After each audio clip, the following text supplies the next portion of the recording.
Unforgettable stories out of Western Jamaica from the scrapbooks of Adrian Freighter.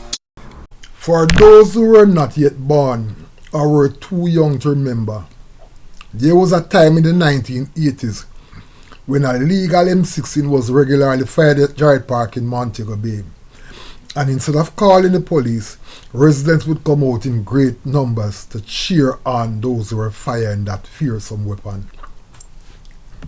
The M16 of which I speak was not that fearsome weapon of war which the United States popularized in the Vietnam War.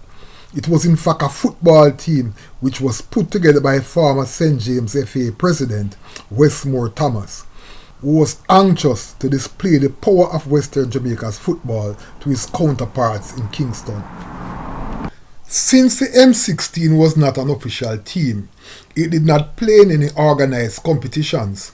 But like the famed United States basketball outfit, the Harlem Globetrotters, they only played exhibition games, much to the delight of the fans who got the chance to see the best players in Western Jamaica playing together on the same team. The idea of creating the M16 started in Thomas's supermarket on Cottage Road in Montego Bay.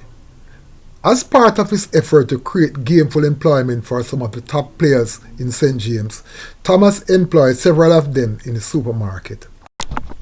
After seeing how competitive they were playing in the St. James Business House competition, the idea of creating a super team using his players alongside invitational players was conceptualized by Thomas. It was that innovative thought by Thomas that gave birth to the Westmore M16, more popularly known as the M16s.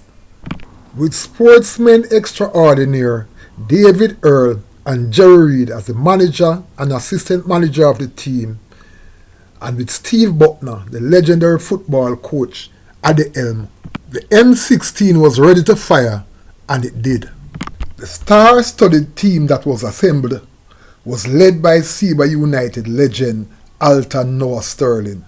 The team featured fellow legends such as Alvin Clark of Cornwall College fame and Devon Kid Harris Dunkley of Seba fame as the goalkeepers. The defensive unit was led by former national captains Mark Ledford of Wadada and Noel Bram King of Violet Kickers, alongside Michael Mangobate Parkinson of Montego Bay Boys Club fame.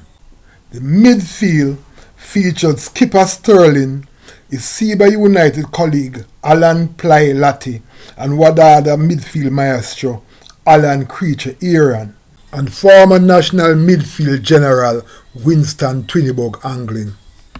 And in attack, it had the legendary striker Paul Teagat Davis, alongside Reno stalwarts Windell Dovey Downswell and the powerhouse striker Andred Andrews, the only two non-St. James based players in the powerful lineup. To see the M16 in full flight was like poetry in motion. They were unbeatable, and getting teams to play them was a great challenge, as teams such as Casafa's, Powerhouse, Harborview and Santos stayed out of the firing line. And Boys Town, who was coaxed into coming into Montego Bay after Thomas provided them with transportation to and back from the western city, came and got a taste of the power of the M16. Of all the games the M16 played, the most memorable was a game against a Jamaica Defence Force team at Jarrett Park. John Barnes, who was then a red-hot striker with the England national team, came into the JDF team as a guest player because at the time he was vacationing in Jamaica with his father, Colonel Ken Barnes, a top man in the Jamaica Defence Force at the time. The game attracted one of the largest crowds ever seen at Jarrett Park. It was a brilliant game, but none of the stars shone as brightly as Paul Teagat Davis did. He not only outshone Barnes, but he scored all 3 goals in the M16's win. After the game, Colonel Ken Barnes paid the ultimate tribute to Teagat After searching out and finding Teagat in the dressing room, he reportedly told Teagat, "If I had walked into Jarrett Park and not known who was John Barnes, I would definitely think it was you. You're an exceptional player and I hope you will get the chance to prove yourself on the big stage someday."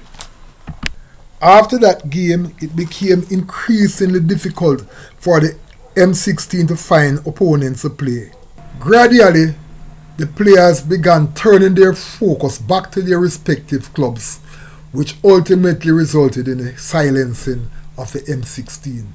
My greatest disappointment is that those great games were not video recorded so that it could be shared with today's generation of young people, especially those who have resorted to the lethal M16, which has brought so much pain instead of the joy we got from the legal M16. Unforgettable stories out of Western Jamaica from the scrapbooks of Adrian Freighter. Before you go, please remember to subscribe.